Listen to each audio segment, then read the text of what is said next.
10 साल के बाद रेलवे में रेलवे स्टेशनों पर खाना एक बार महंगा होने जा रहा है। जी हाँ, ठीक सुना आपने, 10 साल के बाद रेलवे स्टेशनों पर 5 डिवीज़नों पर जो खाने का जो रेट है उसमें इंक्रीज़ करने का जो प्रस्ताव है वो रेलवे ने भेजा है। और इसमें से ये जो 5 जोन है उसमें मुरादाबाद, लखनऊ, अम्बाला, दिल्ली, फिरोजपुर, ऐसे ये 5 जोन हैं जहां पर खाने के रेटों को लेकर रेलवे ने प्रस्ताव भेजा है। अब जो रेट बढ़ाने का जो प्रस्ताव भेजा है उसमें 3 गुना ज़्यादा रेटों में वृद्धि करने का प्रस्ताव भेजा गया है। हालांकि ये जो प्रस्ताव है ये अभी पास नहीं हुआ है। रेलवे ने अपनी जो बोर्ड बैठक हुई थी इसमें ये प्रस्ताव भेजा है। रेलवे का कहना है कि पिछले 10 सालों से रेलवे में खाने से लेकर किसी भी जो चीज़ के जो रेट है वो उसमें बढ़ोतरी नहीं हुई है, जिसके कारण रेलवे को नुकसान हो रहा है। मैं आपको बता दूं कि ये जो 5 डिवीज़न हैं, इन सभी 5 डिवीज़नों ने इन रेटों की बढ़ोतरी के लिए एक प्रपोज़ल भेजा गया है और साथ ही ये भी कहा जा रहा है कि अगर ये रेटों में बढ़ोतरी होती है तो इसमें लाखों यात्री जो हैं वो उन पर इफ़ेक्ट पड़ेगा, क्योंकि ये वो रूट है जहां पर सबसे ज़्यादा जो ट्रेनें हैं वो चलती हैं। अगर मैं दिल्ली रूट की बात करूं तो दिल्ली रूट पर लगभग 300 से 350 के लगभग जो ट्रेनें हैं वो एक दिन में चलती हैं। और अगर मैं इसी के साथ ही लखनऊ की बात करूं तो लखनऊ भी वो सर्वाधिक चलने वाला हब है जहां पर सबसे ज़्यादा जो ट्रेनें हैं, मतलब 300 से 350 के लगभग ट्रेनें चलती हैं। अम्बाला में यही जो स्थिति है वो थोड़ी कम हो जाती है, 300 350 ट्रेनें चलती हैं। तो फिरोजपुर में 150 ट्रेनें लगभग एक दिन में चलती हैं। इसमें लगभग लाखों यात्री जो हैं वो ये रेट अगर बढ़ाए जाते हैं तो उससे इफ़ेक्ट होगा। हालांकि रेलवे का कहना है कि जो प्रस्ताव है ये अभी भेजा है हमने, इस पे अभी कोई आखिरी जो मोहर है वो नहीं लगी है। 10 सालों से, मैं बता दूं कि 10 सालों से रेलवे में किसी भी तरीके के जो खाने के जो रेट है उनमें बढ़ोतरी अभी तक नहीं हुई थी। कैमरा पर्सन दीपक त्रिपाठी के साथ प्रीति श्रीवास्तव, TV9।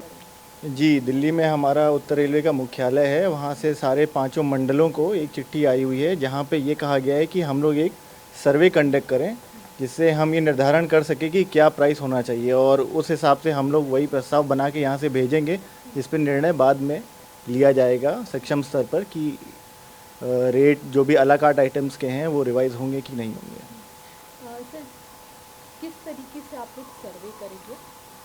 क्या प्रोसीजर रहेगा सर्वे करने का कि रेट को आप डिफाइन कर पाएंगे कि ये रेट बढ़ने चाहिए या नहीं बढ़ने चाहिए? सर्वे का क्या प्रोसीजर रहेगा? जी, मार्केट सर्वे का एक फ़िक्स तरीका होता है। आप आसपास के मार्केट में हम लोग आदमियों को भेजते हैं जो कि किस दाम पे चीज़ें मिल रही हैं, क्या इनपुट कॉस्ट है, क्या रॉ मटेरियल्स का कॉस्ट है, क्या लेबर कॉस्ट है, इन सब को निकालते हुए वो एक रिपोर्ट तैयार करते हैं जिसकी यहाँ पे मंडल स्तर पे स्क्रूटनी की जाती है। उसके बाद फिर उस पर एक रिपोर्ट बना के हम लोग प्रधान कार्यालय भेजते हैं।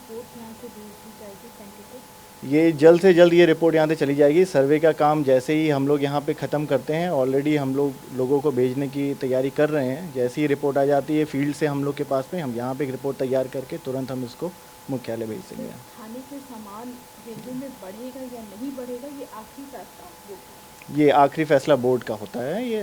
और ट्रेनों में तो वैसे भी IRCTC के पास होती है केटरिंग का, तो IRCTC भी इसमें इन्वॉल्व रहता है कि क्या दाम रहेंगे। बढ़ सकते हैं लेकिन ये आखिरी फैसला बाद में, ये आखिरी फैसला बाद में होगा।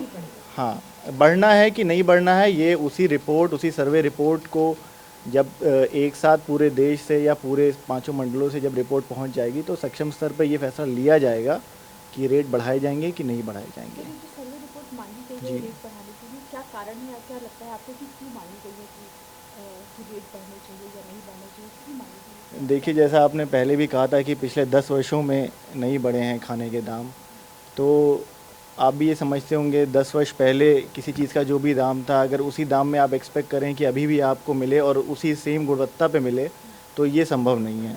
तो इसीलिए ये नया सर्वे, मतलब वक्त टाइम टू टाइम ये सर्वे एक्चुअली होते रहना चाहिए था, किन्हीं कारणों से नहीं हुआ, लेकिन अब सर्वे हो रहा है तो इससे हम एग्जैक्ट कॉस्ट पता लगा पाएंगे।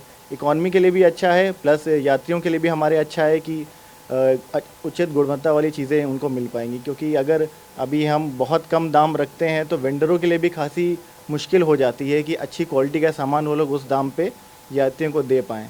सर, आखिरी सवाल, क्या आप एक आंकड़ा मतलब मोटा मोटा, क्योंकि एग्जैक्ट आंकड़ा तो नहीं होगा, एक मोटा मोटा आंकड़ा बता सकते हैं कि इन 5 जोनों में लगभग कितने यात्री सफर करते होंगे जो इस चीज से इफेक्ट होते हैं? देखिए 5 जोनों में यात्री वैसे बताना तो मुश्किल होगा, लेकिन मैं ये बता दूं कि उत्तर रेलवे में मतलब 1000 से ज़्यादा ट्रेनें चल रही हैं और हर एक ट्रेन में कम से कम 3 से 3.5-4 हज़ार के लगभग यात्री रोज़ सफ़र करते हैं। तब उसी से आप अंदाज़ा लगा सकते हैं कि काफ़ी ज़्यादा मात्रा में यात्री हैं उत्तर रेलवे के पास में, जो कि जिनको इससे इफ़ेक्ट होगा।